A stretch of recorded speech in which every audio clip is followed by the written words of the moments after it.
ജമാഅത്തിന്റെ മര്യാദകളെ കുറിച്ചാണ് ഇന്ന് നമുക്ക് പറയാനുള്ളത്.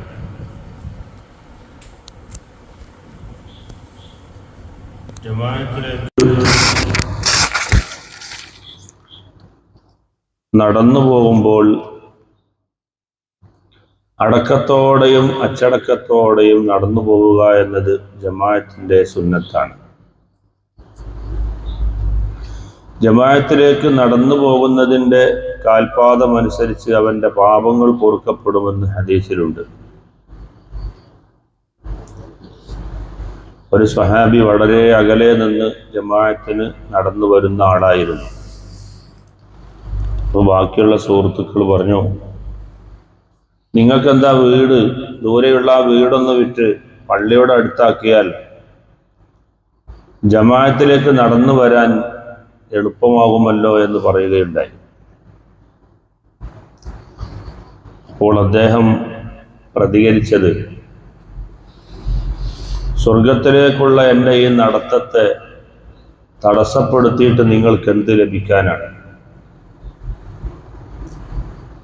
അപ്പൊ നിസ്കാരത്തിലേക്കുള്ള നടത്തം ഒരു മനുഷ്യൻ സ്വർഗത്തിലേക്ക് നടന്ന് അടുക്കുന്നതിന് തുല്യമാണ്. അതുകൊണ്ട് നടന്നു പോവുക. വണ്ടിയിൽ പോകുമ്പോൾ പിന്നെ വണ്ടിയിൽ എണ്ണടിച്ചതിൻ്റെ ആ കൂലി കിട്ടും, നടന്നതിൻ്റെ കൂലി കിട്ടൂല. എണ്ണടിക്കാനുണ്ടല്ലോ പൈസക്ക് ഒരു ചിലവ്, അപ്പം അതിൻ്റെ കൂലി കിട്ടും. നടന്നു പോകേണ്ട സമയത്ത് നടന്നു പോകണം, വാഹനത്തിൽ പോകേണ്ടയിടത്ത് വാഹനത്തിൽ പോകണം. ഹജ്ജിന് നടന്നു പോകുന്നതിനേക്കാൾ നല്ലത് വാഹനത്തിൽ പോകല, അത് വേറെ കാര്യം. ഹജ്ജിന് നടന്നു പോകുന്നതിനേക്കാൾ നല്ലത് വാഹനത്തിൽ പോകലാണ്. കാരണം നബി സല്ലല്ലാഹു അലൈഹി വസല്ലം തങ്ങൾ വാഹനത്തിലാണ് ഹജ്ജിന് പോയത് എന്നതാണ് ഇതിന് തെളിവ്. അപ്പൊ ഇസ്ലാം പറഞ്ഞതുപോലെ ചെയ്യാന്നുള്ളതാണ് ഇബാദത്തിന് കൂലി കിട്ടാൻ കരണീയമായ മാർഗം. അതുപോലെ തർക്കുൽ ഇസ്രായി, സ്പീഡപ്പ് ഒഴിവാക്കണം, ശാന്തമായി നടന്നു പോവുക. വൈൻ ഫാത്തത്തിൽ ജമാഅത്ത് നഷ്ടപ്പെട്ടാൽ പോലും വീട്ടിൽ നിന്ന് നമ്മൾ ജമാഅത്തിന് ഇറങ്ങിയാൽ തന്നെ ജമാഅത്തിന്റെ കൂലി നമുക്ക് ലഭ്യമാണ്. അപ്പോൾ വളരെ ശാന്തമായി സമാധാനത്തോടുകൂടെ നടന്നു പോവുക. ഇല്ല ഇദാ ഖാഫ ഫാത്തൽ ജുമുഅ നഷ്ടപ്പെടുമെന്ന് കണ്ടാൽ ഫയജിബുൽ ഇസ്റാഉ ത്വാഖതഹു, അവന്റെ കഴിവിന്റെ പരമാവധി സ്പീഡപ്പാക്കണം. കാരണം ജമാഅത്തായിട്ട് മാത്രമല്ലേ നിർവഹിക്കാൻ കഴിയുകയുള്ളൂ. അതുകൊണ്ട് അതിൻ്റെ ജമാഅത്ത് വളരെ പരിഗണനീയമാണ്. അല്ലാത്ത ജമാഅത്തുകൾ നാം ഉദ്ദേശിച്ച് വീട്ടിൽ നിന്ന് ഇറങ്ങിയാൽ തന്നെ നമുക്ക് ജമാഅത്തിന്റെ കൂലിയുണ്ട്. അതുകൊണ്ട് ജമാഅത്തിന് നടന്നു പോകുമ്പോൾ അച്ചടക്കത്തോടെ, അടക്കത്തോടെ, ഒതുക്കത്തോടെ നടന്നു പോകൽ സുന്നത്താണ്. അതാണ് ഒന്നാമത്തെ സുന്നത്ത്. രണ്ടാമത്തെ കാര്യം, അല്ലാ യഖൂമ ഇല്ലാ ബഅദ ഫറാഗിൽ മുഖീമി മിൻ ഇഖാമത്തി. നമ്മളെല്ലാവരും ശ്രദ്ധിക്കേണ്ട ഒരു കാര്യമാണ്. സാധാരണ നമ്മൾ ഇഖാമത്ത് കൊടുക്കുന്നതിന് മുമ്പ് തന്നെ സൊഫ് കെട്ടി അങ്ങ് നിൽക്കും. എന്നാൽ സൊഫിലൊക്കെ ഉള്ള ആളുകൾ ചെയ്യേണ്ടത് ഇഖാമത്ത് കഴിഞ്ഞിട്ട് എണീക്കുക എന്നുള്ളതാണ്. അല്ലാ യഖൂമ, എണീക്കാൻ പാടില്ല, എണീക്കാതിരിക്കലാണ് അച്ചടക്കം, സുന്നത്ത്. ഇല്ലാ ബഅദ ഫറാഗിൽ മുഖീമി മിൻ ഇഖാമത്തി, ഇഖാമത്ത് കൊടുക്കുന്ന ആള് ഇഖാമത്തിൽ നിന്ന് വിരമിച്ചിട്ടല്ലാതെ എണീക്കാതിരിക്കുക, അത് സുന്നത്താണ്. ഇരിക്കുന്ന ആളുകൾ ഉണ്ടെങ്കിൽ നിൽക്കുന്ന ആളുകൾ ഇങ്ങനെ നോക്കും, എന്താ ഇപ്പം എൻ്റെ പണി, നിസ്കരിക്കാൻ വന്നല്ലേ, നീക്ക് ചങ്ങായി എന്നർത്ഥത്തിൽ. അതല്ല അച്ചടക്കം, അതിൻ്റെ അച്ചടക്കം അങ്ങനെയാണ്. തരക്കേടില്ല, ദൂരെയുള്ള ഒരാളാണ്, മൂപ്പര് അവിടെ നിന്ന് ഇങ്ങോട്ട് വരുമ്പോഴേക്ക് ഒന്നാം സഫ നഷ്ടാവും. അപ്പൊ അദ്ദേഹം നേരത്തെ തന്നെ എണീറ്റ് വരണം. ഒന്നാം സഫിലുള്ള ആളെ സംബന്ധിച്ചിടത്തോളം ആ ഒരു പേടിയില്ല. അതുകൊണ്ട് ഇഖാമത്ത് കഴിഞ്ഞതിന് ശേഷം എണീറ്റാൽ മതി. ഒന്നാം സഫ് നഷ്ടമാകുമെന്നോ അല്ലെങ്കിൽ ഇമാമ തക്ബീറത്തുൽ ഇഹ്റാം കെട്ടിയ ഉടനെ തക്ബീറത്തുൽ ഇഹ്റാം കെട്ടുക, അതാണല്ലോ നിസ്കാരത്തിന്റെ സത്ത. അത് നഷ്ടപ്പെടുമോ എന്ന് കണ്ടാൽ അവർക്കും വേണമെങ്കിൽ നേരത്തെ തന്നെ വരാം, ഇഖാമത്തിന് മുമ്പ് തന്നെ എണീക്കാം. ഒന്നാം സഫിലൊക്കെ ഉള്ള ആളുകൾ പ്രത്യേകിച്ച് ഇഖാമത്ത് കഴിഞ്ഞിട്ട് എണീക്കലാണ് സുന്നത്ത്. മൂന്നാമത്തേത് ഖത്വ നഫ്ലിൻ ലിദ്റാക്കി ജമാഅത്ത് എത്തിക്കാൻ വേണ്ടി സുന്നത്ത് നിസ്കാരത്തെ മുറിക്കണം. ഒരാൾ സുന്നത്ത് നിസ്കരിക്കാൻ അപ്പോഴാണ് ഇക്കാമത്ത് കൊടുത്ത് അവൻ അതങ്ങ് മുറിക്കുക, ഇവിടെ വന്ന് ജമാഅത്തിൽ കൂടുക. അതാണ് സുന്നത്ത്. ഫർളായ കാര്യങ്ങളിൽ ഒരാൾ ഏർപ്പെട്ട് കഴിഞ്ഞാൽ അത് മുറിക്കൽ ഹറാമാണ്. ഫർളായ കാര്യങ്ങളിൽ ഏർപ്പെട്ട് കഴിഞ്ഞാൽ പിന്നെ അത് മുറിക്കാൻ പാടില്ല. സുന്നത്തായ അമലുകളിൽ ഒരാൾ പ്രവേശിച്ചാൽ അത് മുറിക്കൽ ഹറാമില്ല. സുന്നത്തായ പ്രവർത്തനങ്ങളിൽ ഏർപ്പെട്ട ഒരാൾ അത് മുറിക്കുക എന്നത് കറാഹത്താണ്. അത് നിസ്കാരം മാത്രമല്ല, വെള്ളിയാഴ്ചയിലെ അൽക്കഹഫ് ഒരാൾ ഓതിക്കൊണ്ടിരിക്കുകയാണ്, ഒരു കാരണവുമില്ലാതെ നിർത്തിവെക്കുക, അത് കറാഹത്താണ്. അങ്ങനെയുള്ള സൽക്കർമ്മങ്ങളെല്ലാം സുന്നത്തായ ഒരു കാര്യത്തിൽ പ്രവേശിച്ചതിന് ശേഷം അത് മുറിക്കൽ ഹറാമാകുന്ന ഒരു മസ്അല ഹജ്ജിൽ മാത്രമേ ഉള്ളൂ. ഹജ്ജ് ഒരാൾ ഒരു വട്ടം ചെയ്തു, ഫർള് തീർന്നു, രണ്ടാമത്തെ ഹജ്ജാണ്, അത് സുന്നത്തായ ഹജ്ജാണ്. പക്ഷെ എന്നാലും അത് മുറിക്കാൻ പാടില്ല, അത് ഹറാമാണ്. കാരണം അത് വർഷത്തിൽ ഒരു പ്രാവശ്യം മാത്രം ലഭ്യമാകുന്ന വളരെ പ്രധാനപ്പെട്ട ഒരു അമലാണ്. അതുകൊണ്ട് അദ്ദേഹം 2, 3, 10, 20 ചെയ്യട്ടെ, അദ്ദേഹത്തെ സംബന്ധിച്ചിടത്തോളം ആവർത്തിക്കപ്പെടുന്ന ഹജ്ജുകളെല്ലാം സുന്നത്താണ്. പക്ഷെ ആ സുന്നത്തിൽ ഇഹ്റാം കെട്ടിക്കഴിഞ്ഞാൽ, സുന്നത്തായ ഹജ്ജിലാണെങ്കിലും ഇഹ്റാം കെട്ടിയാൽ പിന്നെ അത് മുറിക്കാൻ പാടില്ല. ഇവിടെ സുന്നത്ത് നിസ്കാരം ആരംഭിച്ച ഒരാളാണ്, അപ്പോഴാണ് ഒരു ജമാഅത്ത് സ്ഥാപിക്കപ്പെടുന്നത് എങ്കിൽ ആ സുന്നത്തിനെ മുറിക്കുക, എന്നിട്ട് ജമാഅത്തിൽ പങ്കെടുക്കുക. അത് ഫർള് നിസ്കാരമാണെങ്കിൽ എന്ത് ചെയ്യണം? അത് 2ആയിട്ട് ചുരുക്കണം. ളുഹർ നിസ്കാരത്തിന് ഒരാളിപ്പോൾ പ്രവേശിച്ചു, ഇഹ്റാം കെട്ടി, അപ്പോഴാണ് വേറെ 2 ആൾക്കാർ വന്നിട്ട് അവിടെ എന്ത് ചെയ്യണത്? ജമാഅത്ത് നടത്തുന്നത്. അപ്പോൾ നമ്മൾ എന്ത് ചെയ്യുക? ഈ ഫർള് നിസ്കാരത്തെ ഞാൻ സുന്നത്തായി മറിക്കുന്നു നിയ്യത്ത് ചെയ്യുക, എന്നിട്ട് 2ാമത്തെ റക്അത്തിൽ സലാം വീട്ടുക, എന്നിട്ട് ആ ജമാഅത്തിൽ പോയി കൂടുക, ഫർളായതുകൊണ്ട്. പക്ഷെ നമ്മൾ സാധാരണയിൽ അദ്ദേഹം ഒരു സ്പീഡ് പറഞ്ഞ ആളാണ്, ഇവർ നല്ല സ്പീഡും ഉണ്ട്, ഞാൻ എൻ്റെ നിസ്കാരം കഴിഞ്ഞ് ഈ 2 റക്അത്തിൽ തന്നെ ഞാൻ ഒതുക്കി വരുമ്പോഴേക്ക് ഇവരുടെ ജമാഅത്ത് തന്നെ കഴിഞ്ഞു പോകും എന്ന രൂപത്തിലാണെങ്കിൽ ഇത് അപ്പോഴും മുറിക്കാം. ഫർളാണെങ്കിൽ 2 റക്അത്ത്, 2ാമത്തെ റക്അത്തിൽ സലാം വീട്ടിയിട്ട് അത് സുന്നത്തായി മറിച്ച് 2ാമത്തെ റക്അത്തിൽ ഇരുന്ന് സലാം വീട്ടി നിലവിലുള്ള ജമാഅത്തിൽ പങ്കെടുക്കേണ്ടതാണ്. 3ാമത്തെ റക്അത്തിലേക്ക് എണീറ്റ് പോയെങ്കിൽ വളരെ പെട്ടെന്ന് ആ നിസ്കാരം നിർവഹിക്കണം. ഇല്ലാതെ പൂർത്തിയായി വരുമ്പോഴേക്ക് ജമാഅത്ത് നഷ്ടമാകുമെന്ന് കാണുകയാണെങ്കിൽ ആ നിസ്കാരവും മുറിക്കാം എന്ന് ഫുഖഹാവ് പറയുന്നു. അപ്പൊ നിസ്കാരം മുറിക്കാൻ പാടില്ല യഥാർത്ഥത്തിൽ. അതാണ് നേരത്തെ ഞാൻ പറഞ്ഞത്. ഫർളായ നിസ്കാരത്തിൽ പ്രവേശിച്ചാൽ പിന്നെ അത് മുറിക്കാൻ പാടില്ല, അത് ഹറാമാണ്. പക്ഷെ അതിൽ നിന്ന് വേറിട്ട് നിൽക്കുന്ന, മാറ്റി നിർത്തപ്പെട്ട ഒരു രംഗമാണ് ഇത്. അതാ പറയുന്നു, ഖൽബു ഫർളിഹിൽ ഹാദിരി നഫ്ലൻ മുത്ലഖൻ റക്അത്തൈനി ഇദാ വജദ ജമാഅത്തൻ. നിലവിൽ അവൻ ഫർള് നിസ്കരിക്കുകയാണെങ്കിൽ ആ ഫർള് നിസ്കാരത്തെ മുത്ലഖായ സുന്നത്തായിട്ട് 2 റക്അത്തിൽ ചുരുക്കി നിർവഹിക്കണം. ജമാഅത്ത് അവൻ കാണുമ്പോൾ നിർവഹിക്കേണ്ടത് അങ്ങനെയാണ്. ആ ഫർള്, നിലവിലുള്ള ഫർള് നിസ്കാരത്തെ മുത്ലഖായ സുന്നത്തായിട്ട് മറിക്കുക. പ്രത്യേകിച്ച് കാരണങ്ങളൊന്നുമില്ല, ഇഷ്ടം കൊണ്ട് അങ്ങനെ നിസ്കരിക്കുന്നു. ആ മുത്ലഖായ സുന്നത്ത് നിസ്കാരം അത് വേണമെങ്കിൽ 1 റക്അത്ത് നിസ്കരിക്കാം, 2 റക്അത്ത് നിസ്കരിക്കാം. ഫൈൻ ഖാമ ലിസാലിസത്തിൻ, 3ാമത്തേതിലേക്ക് എണീറ്റ് പോയെങ്കിൽ തമ്മഹ, അതിനെ പൂർത്തീകരിക്കുകയാണ് വേണ്ടത്. മാലം യഖഫ് ഫൗത്തൽ ജമാഅ, നിലവിലുള്ള ജമാഅത്ത് നഷ്ടപ്പെടുമെന്ന് പേടിച്ചിട്ടില്ലെങ്കിൽ. ഫൈൻ ഖാഫ, 3ാമത്തേതിലേക്ക് എണീക്കുകയും ജമാഅത്ത് നഷ്ടപ്പെടുമോ എന്ന് പേടിക്കുകയും ചെയ്താൽ ഖതഅഹ, നിസ്കാരത്തെ അവന് മുറിക്കാം. വദഖലൽ ജമാഅത്ത നദ്ബാ, സുന്നത്തായ നിലയിൽ ജമാഅത്തിൽ അവന് പ്രവേശിക്കുകയും ചെയ്യാം. കാരണം ജമാഅത്ത് അത്രയും വലിയ പുണ്യമുള്ള കാര്യമാണ്.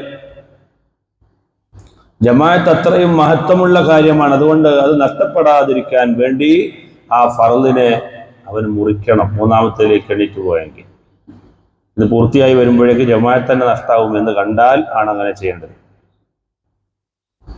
അഞ്ചാമത്തേത് തസ്വിയത്തു സുഫൂഫി, സഫുകളെ സമപ്പെടുത്തൽ സുന്നത്താണ്. സഫുകളെയൊക്കെ സമപ്പെടുത്തുക ഇമാമിനും അത് സുന്നത്താണ്, മഅ്മൂമീങ്ങൾക്കും അത് സുന്നത്താണ്. ഒന്നാം സഫ് പൂർത്തിയാക്കുക, രണ്ടാമത്തെ സഫ് പൂർത്തിയാക്കുക. വിടവുകൾ ഉണ്ടെങ്കിൽ അതെല്ലാം അകറ്റുക, കാലിൻ്റെ മടം ഒപ്പിച്ച് നിൽക്കുക, തോള് പരസ്പരം സമമാക്കി നിർത്തുക, ഇതെല്ലാം സുന്നത്താണ്. അതുപോലെ മുറാഅത്തുൽ മൗഖിഫി, നിൽക്കുന്ന സ്ഥലത്തെ പ്രത്യേകം ശ്രദ്ധിക്കണം. ഒരാളായാൽ എവിടെ നിൽക്കണം, രണ്ടാമത്തെ ആളായാൽ എവിടെ നിൽക്കണം, ഇതിനൊക്കെ പ്രത്യേകമായ നിയമങ്ങളുണ്ട്. അതനുസരിച്ച് നിൽക്കണം. ഒരാളെ ഉള്ളു മഅ്മൂമായിട്ട്, ആകെ രണ്ടാളുള്ളൂ, ഒരു ഇമാമും ഒരു മഅ്മൂമും. അപ്പോൾ അയാൾ നിന്നിട്ട് അയാൾ നേരെ ബാക്കിൽ നിന്നാൽ നൃത്തത്തിലെ ജമാഅത്തിന്റെ കൂലി പോയി. ഒരാൾ വന്നിട്ട് ഇങ്ങനെ അടുത്ത് നിന്നാൽ അപ്പോഴും നൃത്തത്തിലെ ജമാഅത്തിന്റെ കൂലി പോയി. ഓരോന്നിനും എവിടെയാണോ ജമാഅത്തിൽ കറാഹത്ത് സംഭവിക്കുന്നത് അവിടത്തെ കൂലി അങ്ങ് നഷ്ടാവും. അങ്ങനെയാണ്. അപ്പോൾ ഒരാൾ വന്നാൽ അയാൾ നിൽക്കേണ്ടത് ഇമാമിനോട് ഒരു ചാണിങ്ങനെ താഴെയായിട്ട് ഇങ്ങനെ നിൽക്കണം. വല്ലാതെ അകലാൻ പാടില്ല. വലതു ഭാഗത്ത് തന്നെ നിൽക്കുന്നത്, പക്ഷെ വളരെ അകലത്തിലാണ്. എന്നാലും അവിടെ കറാഹത്ത് വരും. അപ്പൊ നൃത്തത്തിലെ കൂലി പോയി, ബാക്കിയുള്ളതൊക്കെ കിട്ടും. എവിടെയാണോ ജമാഅത്തിൽ കറാഹത്ത് സംഭവിക്കുന്നത് അതിന്റെ 27 ഇരട്ടി എന്ന കൂലി അങ്ങ് പോകും. പിന്നെ ആ ഭാഗം ഒറ്റയ്ക്ക് നിസ്കരിച്ചതിന് തുല്യായി. വാഹിദു, അതാ എന്റെ തർത്തീബ് പറയാൻ പോവാ.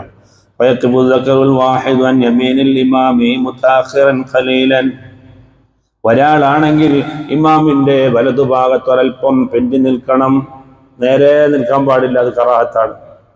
വലതുഭാഗത്ത് തന്നെ നിൽക്കണം. ഇടതുഭാഗത്ത് നിൽക്കാൻ പാടില്ല, അതും കറാഹത്താണ്. വേറെ ഒരാൾ വന്നാൽ അഹ്റമായി യസാരിഹി കദാലിക, ഇടതുഭാഗത്ത് ഒരൽപ്പം പിന്തിയിട്ട് അതുപോലെ നിൽക്കണം. ആദ്യ ഒരാൾ വന്നു ഇവിടെ നിൽക്കുക, പിന്നെ ഒരാൾ വന്നു ഇവിടെ നിൽക്കുക, അങ്ങനെ വേണ്ടത്. ഈ ആൾ വന്നിട്ട് ഇവിടെ നിൽക്കുക, അതും കറാഹത്താ. അയാൾക്ക് ജമാഅത്തിലെ നൃത്തത്തിന്റെ കൂലി പോയി. സാധാരണയിൽ അങ്ങനെ ചെയ്യല്. വലതുഭാഗത്ത് നിൽക്കുന്ന അതേപോലെ തന്നെ രണ്ടാമത്തെ ആൾ വന്നിട്ട് ഇവിടെ നിൽക്കണം, ഇടതുഭാഗത്ത് നിൽക്കണം. എന്നിട്ട് രണ്ടുപേരും ഒരേപോലെ മെല്ലെ ഇങ്ങനെ ബേക്കിലോട്ട് ഇറങ്ങണം. ആ ഇറങ്ങുന്ന ഇറക്കത്തിൽ ഒറ്റ വരവ് കൊണ്ട് വന്നാൽ നിസ്കാരം ബാത്തിലാവും. അങ്ങനെ തുടർച്ചയായ 3 അനക്കമുണ്ടായാൽ നിസ്കാരം ബാത്തിലാവും.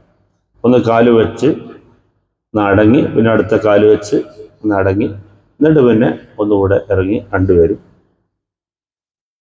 അത് വളരെ ശ്രദ്ധിക്കേണ്ട ഒരു കാര്യമാണ്. ثم تقدم الإمام أو تأخر حتى يسير صفا وراءه. ഇടത്തെ ഭാഗത്ത് മറ്റൊരാൾ വന്നാൽ അദ്ദേഹത്തിന്റെ തക്ബീറത്തുൽ ഇഹ്റാമിന് ശേഷം രണ്ടാളും ഒന്നിച്ച് ബിന്ദുക, അല്ലെങ്കിൽ ഇമാമു മുന്തുക. എന്താ സ്ഥലമില്ല, ബേക്കിലെ ചുമരിന്റെ അടുത്താ വന്ന് തുടർന്നുകൊണ്ട് അവരിഞ്ഞൊടുക്ക് ബിന്ദാന ചുമര് മറിച്ചിടാൻ പറ്റുമോ? അപ്പൊ എന്ത് ചെയ്യുക, ഇമാം അങ്ങ് മുന്തുക, അതാണ് സുന്നത്ത്. മഅ്മൂമിങ്ങൾക്ക് പിന്താൻ പറ്റില്ലെങ്കിൽ ഇമാമു മുന്തുക. വത്താഖിറു, മഅ്മൂമിങ്ങളുടെ പിന്തലാണ് ഹുവൽ അഫ്ളു, ഏറ്റവും നല്ലത്. രണ്ടാളുകളാണ് ആദ്യം തന്നെ വരുന്നത്, എന്നാ എന്ത് ചെയ്യണം? ബാക്കിൽ തന്നെ സൊഫായിട്ട് നിൽക്കാലോ. വലൗ ഹദറസ്നാനി ഫാക്സറു, രണ്ടോ രണ്ടിൽ കൂടുതലോ ആളുകൾ തുടക്കത്തിൽ തന്നെ വരുമ്പോൾ യഖിഫൂന ഖൽഫഹു സഫാ, ബാക്കിയുള്ളവർക്ക് സഫായിട്ട് നിൽക്കാം. രണ്ടാളാണെങ്കിൽ തന്നെ സഫായി, അതിലധികം ആളുകൾ ഉണ്ടെങ്കിൽ വിശേഷമായി നേരെ ബാക്കിൽ സഫായിട്ട് നിൽക്കാം. അവിന്നിസാഉ, പെണ്ണുങ്ങളുണ്ടെങ്കിൽ യഖുംന ഖൽഫഹു മാ മസീദി താഖുരിൻ, ഒരാണും ഒരു പെണ്ണുമാണ്. അപ്പൊ എങ്ങനെയാ മസല? അപ്പൊ വളരെ ശ്രദ്ധിക്കണം. ആണും പെണ്ണും നിൽക്കുന്നിടത്ത് വളരെ കൂടുതൽ അകലം വേണം. അത് ആണുങ്ങളെ പോലെയല്ല. ഒരാണും ഒരു പെണ്ണുമാണ് നിൽക്കുന്നത്. എന്നാൽ ഈ ആണിന്റെ നേരെ ബാക്കിലാണ് പെണ്ണ് നിൽക്കുന്നത്. ഭാര്യയും ഭർത്താവുമായി നിസ്കരിക്കുമ്പോൾ ഇത് ഭർത്താവ്, ഇത് ഭാര്യ. അങ്ങനെയല്ല. പിന്നെന്ത് ചെയ്യണം? ഈ ഭർത്താവിന്റെ നേരെ ബാക്കിൽ അകലം പാലിച്ച് നിൽക്കണം.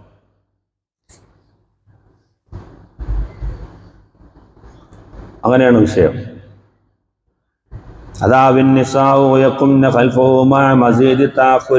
സ്ത്രീകളാകുമ്പോൾ പുരുഷന്മാരുടെ ബാക്കിൽ വളരെ കൂടുതൽ ഒരല്പം പിന്തലോടുകൂടെ സ്വഫ് കെട്ടി നിൽക്കുകയാണ് വേണ്ടത്. ഔ ദക്കറുൻ വംറാത്തുൻ, ഒരു ആണും ഒരു പെണ്ണും ഉണ്ടായാൽ എന്ത് ചെയ്യണം? വഖഫദ്ദക്കറു അൻ യമീനിൽ ഇമാമി വൽമറഅതു ഖൽഫദ്ദക്കരി. ഇത് നോക്കുമ്പോൾ ഒരു വിചിത്രമായ നൃത്തമായിട്ട് തോന്നും. ഒരാണും ഒരു പെണ്ണുമാണുള്ളത്. ഒരാണും ഒരു പെണ്ണും. ആണ് വലതുഭാഗത്ത് നിൽക്കണം, പെണ്ണ് പിന്നെ ഈ നിൽക്കുന്നവന്റെ ബാക്കിൽ നിൽക്കണം. സാധാരണ ഇപ്പം നമ്മളെ വീട്ടിലൊക്കെ ആങ്ങളെയും പെങ്ങളും ബാപ്പയൊക്കെ നിസ്കരിക്കുമ്പോൾ എന്താ ചെയ്യുക? ഒരു ആങ്ങളയുണ്ട്, ഒരു പെങ്ങളുണ്ട്, ബാപ്പ ഇമാമും ഉണ്ട്. എന്താ ചെയ്യും? ബാപ്പ ഇമാമത്ത് നിൽക്കും, ആങ്ങളെയും പെങ്ങളും ഒന്നിച്ച് സ്വഫിൽ നിൽക്കും. യഥാർത്ഥത്തിൽ അവിടെ പറയുന്നത് ഇമാമിന്റെ വലതുഭാഗത്ത് കയറിയിട്ട് മൗമൂമ് നിൽക്കണം, ആങ്ങളെ നിൽക്കണം. പിന്നെ ഈ ആങ്ങളയുടെ പിന്നിൽ പെങ്ങള് നിൽക്കണം. നിസ്കാര റൂമൊക്കെ ഇച്ചിരി വലിപ്പം വേണ്ടി വരും, അപ്പോഴേ അത് നടക്കുള്ളൂ. ഒരു മുസല്ലട മാത്രം വലിപ്പമുള്ള നിസ്കാര റൂമിലേ ഇത് നടക്കുമെന്ന് തോന്നുന്നില്ല. അപ്പൊ ഒരാണും ഒരു പെണ്ണും വരുമ്പോൾ പുരുഷന്റെ ബാക്കിലാണ് പെണ്ണ് നിൽക്കേണ്ടത്. ഔ ദക്കറാനി വംറാത്തുൻ, രണ്ട് ആണുങ്ങളും ഒരു പെണ്ണുമാണെങ്കിൽ ഫഹുമാ ഖൽഫൽ ഇമാമി, ഇമാമിന്റെ പിന്നിൽ രണ്ട് പുരുഷന്മാർ ആദ്യം നിൽക്കുക.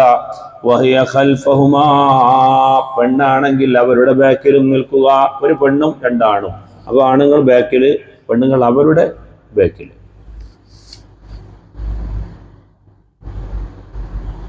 ഔരിജാലുൻ വനിസാഉൻ വഖിനാസുൻ വസ്ബിയാനുൻ, കുറെ ആണുങ്ങളുമുണ്ട്, പെണ്ണുങ്ങളുമുണ്ട്, കുട്ടികളുമുണ്ട്.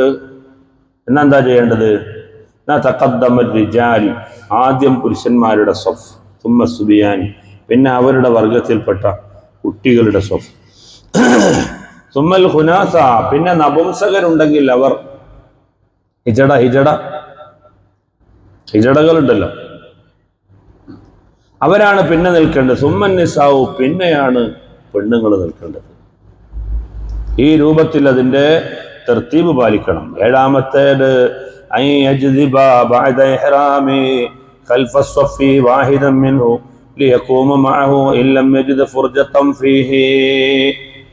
ഒരു സഫ് കെട്ടിങ്ങനെ നിൽക്കുകയാണ്. അപ്പൊ ബാക്കിലെ സഫിൽ ഒരാൾ മാത്രം ആകുന്ന അവസ്ഥ ഉണ്ടാകരുത്. അതുകൊണ്ട് ഒന്നാമത്തെ സഫിൽ തന്നെ നിൽക്കാനുള്ള വിടവുണ്ടോ എന്ന് നോക്കുക. പരമാവധി ഒരാൾ മാത്രമാകുമ്പോൾ ഒന്നാമത്തെ സഫിൽ ഒന്നിങ്ങനെ അടുപ്പിച്ചടുപ്പിച്ച് ആൾക്കാരെ കൊണ്ടുവന്നിട്ട് അതിൻ്റെ ഇടയിൽ വന്ന് നിൽക്കണം. ഇല്ലെങ്കിൽ രണ്ടാമത്തെ സഫിൽ വന്ന് ഇഹ്റാം കെട്ടിയതിന് ശേഷം മുമ്പത്തെ സഫിൽ നിന്ന് ഒരാളെ വലിക്കണമെന്ന മസല.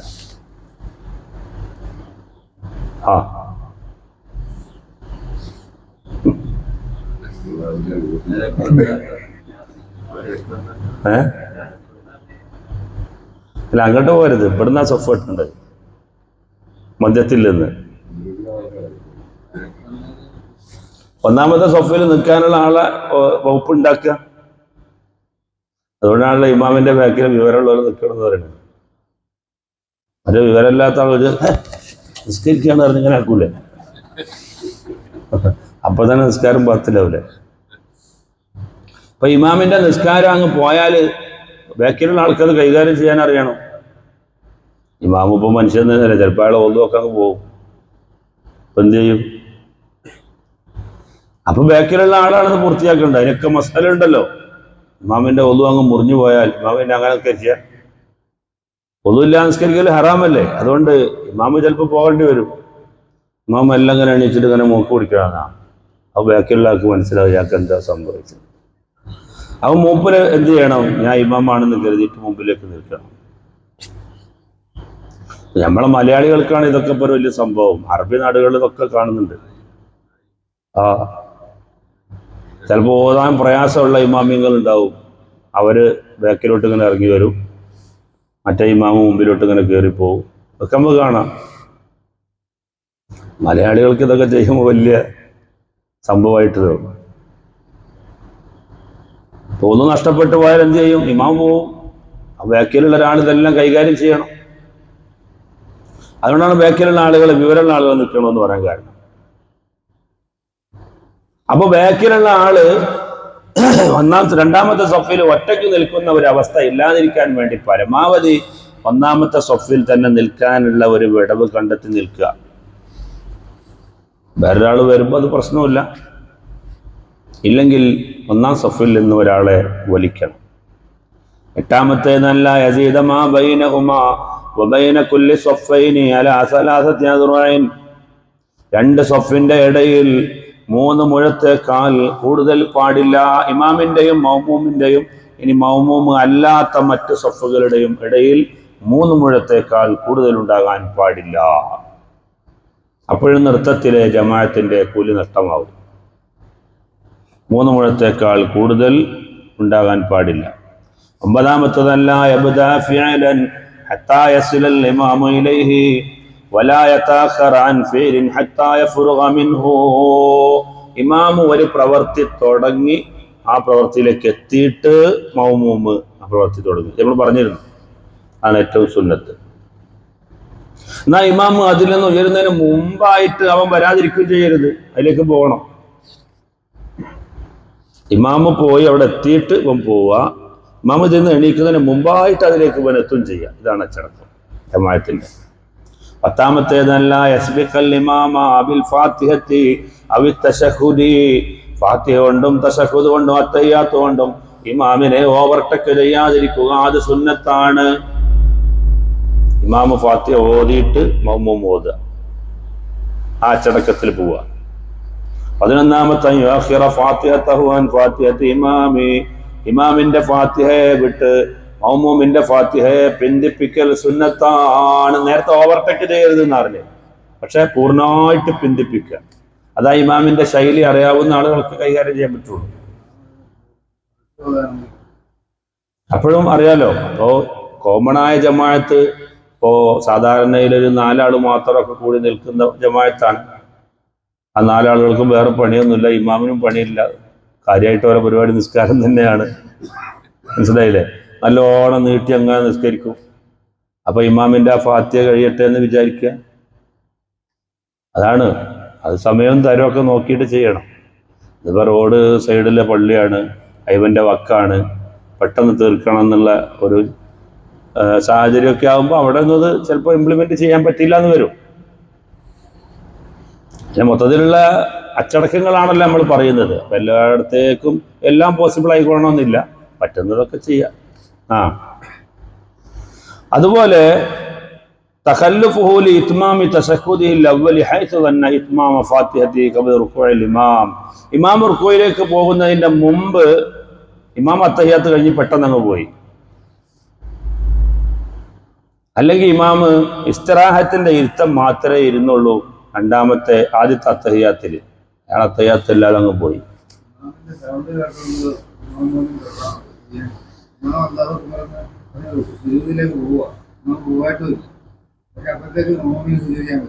അത് പറ്റൂല, നമ്മൾ പറഞ്ഞല്ലോ.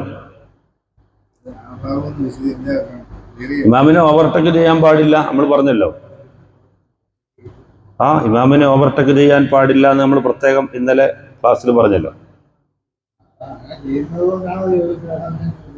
അത് സാധാരണയിൽ പറ്റുന്ന ഒരു അബദ്ധമാണ്. ഇമാമ് പോകുന്നതിന്റെ മുമ്പ് സുജൂദിലേക്ക് ജനങ്ങൾ അങ്ങ് പോകും.